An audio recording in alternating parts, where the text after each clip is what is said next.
Mesdames et messieurs, bonjour. Bienvenue au journal hebdomadaire de l'agence vietnamienne d'information du dimanche 14 avril.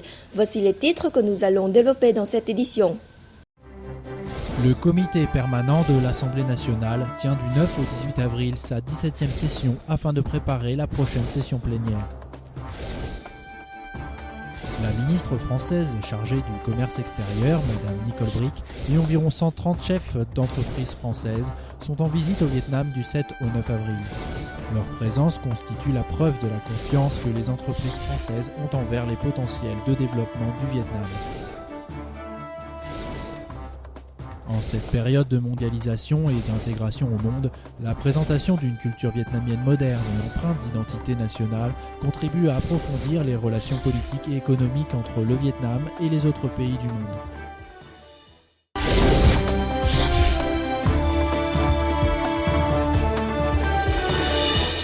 La 17e session du comité permanent de l'Assemblée nationale a débuté le 9 avril à Hanoï sous la présidence de son chef Nguyễn Sinh Hùng. Lors de la séance d'ouverture, le président de l'Assemblée nationale, Nguyễn Sinh Hùng, a souligné que l'objectif de cette réunion, qui se tient jusqu'au 18 avril prochain, consiste à préparer la prochaine session plénière. À l'étude, les projets de modification de la loi amendée sur le foncier, de la loi sur l'impôt sur le revenu des entreprises, sur l'emploi, sur les activités du Front de la patrie du Vietnam, mais aussi de la loi sur la prévention et la limitation des conséquences des catastrophes naturelles. Sans oublier le projet amélioré de la révision de la Constitution de 1992 après la collecte de premières opinions au sein de la population. Par ailleurs, le comité permanent donne son avis sur l'arrêté des comptes du budget d'État de 2011 ainsi que sur les mesures de soutien de l'économie nationale. Enfin, il adaptera le programme législatif de 2013 et élaborera celui de 2014. À l'issue de cette réunion, le comité permanent a convenu de proposer à l'Assemblée nationale 3 thèmes de supervision pour 2014, à savoir l'application de la législation dans la gestion de l'investissement et la construction d'ouvrages hydroélectriques, la restructuration de l'économie en relation avec le développement durable, ainsi que la lutte contre la pauvreté. Le comité supervise lui-même l'application des mesures de résilience au changement climatique dans le delta du Mekong, ainsi que les conséquences globales des projets de bauxite de Tan Giai et Nhan Co.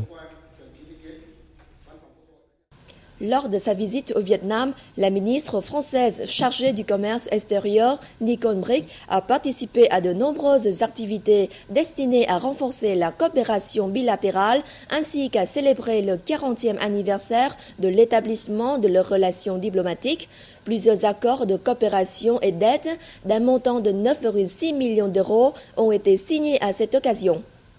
Le forum d'entreprise Vietnam-France s'est ouvert le 8 avril à Ho Chi Minh Ville avec la participation d'environ 130 entreprises françaises et plus de 300 entreprises vietnamiennes. Durant cet événement étalé sur 2 jours, les participants ont échangé leurs points de vue sur les potentiels de chaque débouché, leurs avantages, mais aussi sur le développement des activités commerciales. Les entreprises françaises pourront s'informer des dernières évolutions du marché vietnamien en termes financiers, bancaires, fiscaux, de ressources humaines, de propriété intellectuelle. À Hanoï, la première réunion du dialogue économique annuel entre les deux pays a eu lieu le 9 avril sous la coprésidence du ministre vietnamien du Plan et de l'Investissement Bùi Quang Vinh et de la ministre française du Commerce extérieur Nicole Bricq. Les deux parties se sont mises d'accord sur plusieurs points, dont l'augmentation de la participation française au financement de la construction de la ligne ferroviaire urbaine numéro 3 à Hanoï et l'assistance française au secteur de la santé au Vietnam. La France a également décidé d'octroyer une aide de 8 millions d'euros au Fonds d'aide au projet du Vietnam. Enfin, les deux parties ont signé une déclaration commune et une série d'accords de coopération et d'aide qui porte notamment sur la promotion du partenariat public-privé et le contrôle des crues dans le bassin du fleuve de Dong Nai.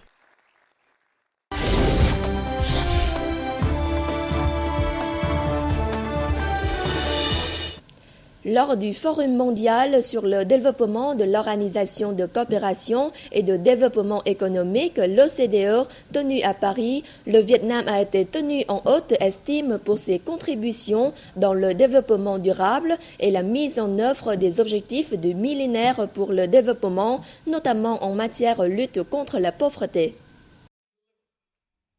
Dans son discours inaugural, le secrétaire général de l'OCDE, Angel Gurria, a cité le Vietnam en tant qu'exemple à suivre en matière de contribution au développement durable et de mise en œuvre des objectifs du millénaire pour le développement, les OMD. Le représentant du Vietnam, Chin Cong Khanh, chef du département des politiques ethniques et relevant du comité des ethnies, a fait savoir que le gouvernement vietnamien avait adopté plusieurs politiques et programmes visant à donner un coup de pouce au développement socio-économique et réduire la pauvreté de manière durable dans les régions peuplées de minorités ethniques. Cependant, faute d'expérience, certaines de nos politiques s'empiètent les unes sur les autres et les moyens mobilisés sont insuffisants, d'où l'inefficacité de plusieurs projets. Si le Vietnam participe à ce forum mondial, c'est d'une part pour partager ses expériences et d'autre part pour s'inspirer du savoir-faire de l'OCDE et d'autres pays, d'autres organisations, afin de faire en sorte qu'avec de petits moyens, ils puissent mieux aider les personnes vulnérables dans la société, en premier lieu les peuples minoritaires. Pour sa part, la Sud-Coréenne Ji Yoon-rim, conseillère responsable des projets de coopération avec l'Asie du Centre de développement de l'OCDE, a informé que le projet de cohésion et harmonie sociale serait mis en œuvre en mai 2013 au Vietnam. Suite au rapport de l'OMS sur de récents cas mortels de la grippe A H1N9 en Chine, le ministère de la Santé a élaboré un plan d'action et mis sur pied des missions pour contrôler le travail de prévention et de lutte contre la grippe aviaire. Les mesures de précaution ont été bien mises en œuvre à l'aéroport international de Tan Son Nhut. 3 thermomètres corporels ont été placés aux portes d'entrée et les passagers doivent prendre leur température au moment des formalités douanières. Le travail de mise en quarantaine a été déployé dans les aéroports et au niveau des portes frontières. Pour lutter contre l'infection, nous collaborons étroitement avec le ministère de l'Agriculture et du Développement rural afin d'enrayer la contrebande de volailles. À l'hôpital des maladies tropicales de Ho Chi Minh Ville, les docteurs et personnels de santé ont pris toutes les mesures possibles pour prévenir l'apparition de cas de grippe aviaire H7N9. Le H7N9 est une nouvelle forme de grippe aviaire, c'est pourquoi nous n'avons aucune expérience en matière de traitement. Mais les expériences dans notre laboratoire ont montré que ce virus ne réagissait pas aux antiviraux existants comme le Tamiflu, ce qui est inquiétant. Cet hôpital coopère avec l'Institut Pasteur, des instituts d'hygiène et d'épidémiologie, ainsi que des centres de santé des villes et provinces, afin de renforcer la surveillance comme la sensibilisation de la population à cette nouvelle souche. Pour une bonne prévention, la population doit suivre à la lettre les précautions d'hygiène, c'est-à-dire se laver les mains avec du savon, éviter tout contact avec les malades et notamment ne pas consommer de volaille dont l'origine est inconnue. Auparavant, le représentant de l'Organisation mondiale de la santé, Michel Ollery, a affirmé que jusqu'à maintenant, on n'avait trouvé aucun signe de transmission du H7N9 interhumaine. Mais le travail de mise en quarantaine demeure nécessaire.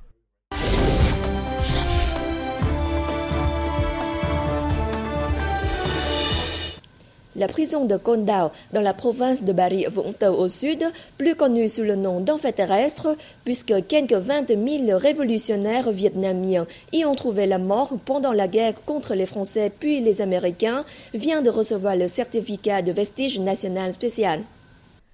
Lors de cette cérémonie, le vice-premier ministre Nguyễn Thiện Nhân a souligné que cette reconnaissance affirme non seulement la place de cette prison en termes de préservation des héritages nationaux, mais aussi dans le développement socio-économique du district de Con Dao.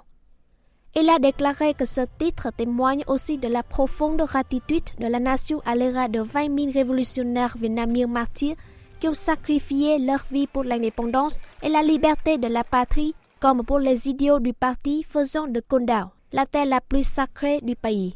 Située au sud du Vietnam à environ 180 km au large de Bà Rịa Vũng Tàu, la prison de Con Dao a été construite en 1862 par les Français.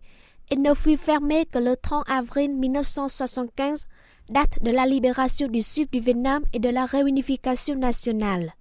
Derrière cette prison, à 1 kilomètre, se trouve la cimetière de Hàng Dương, qui contient plus de 2000 tombes de révolutionnaires et patriotes, dont 25 collectives.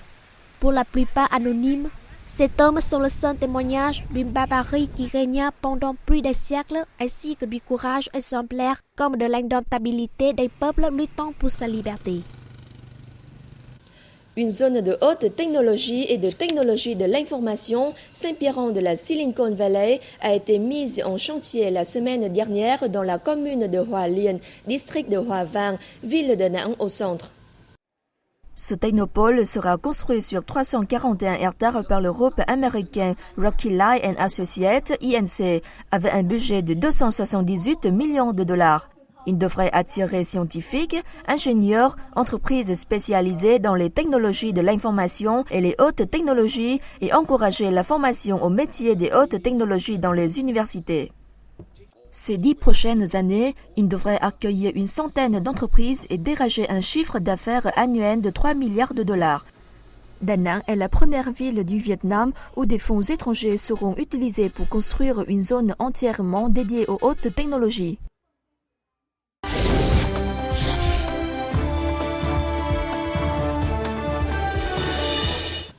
Lors de chaque programme de promotion du tourisme du Vietnam à l'étranger, les spectacles artistiques où transpirent différentes facettes de l'identité culturelle du Vietnam contribuent à mettre en valeur l'histoire, le pays et l'homme auprès des amis internationaux.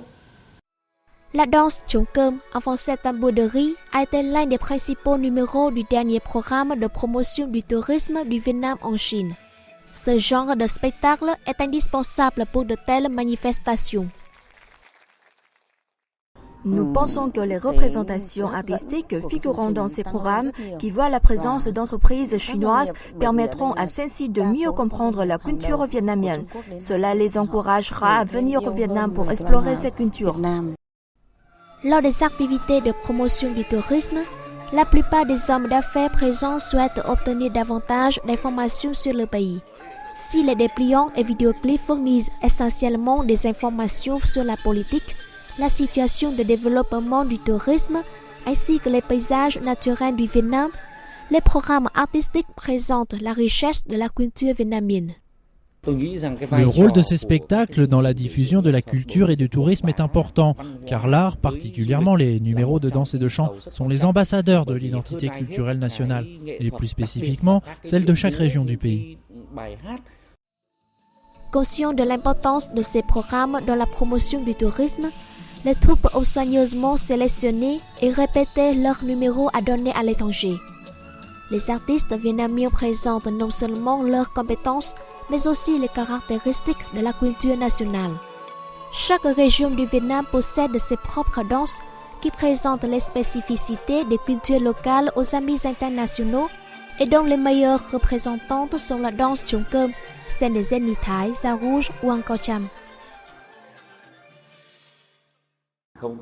Le premier critère des numéros artistiques est de présenter et de diffuser auprès du plus large public possible l'image du Vietnam et de sa population.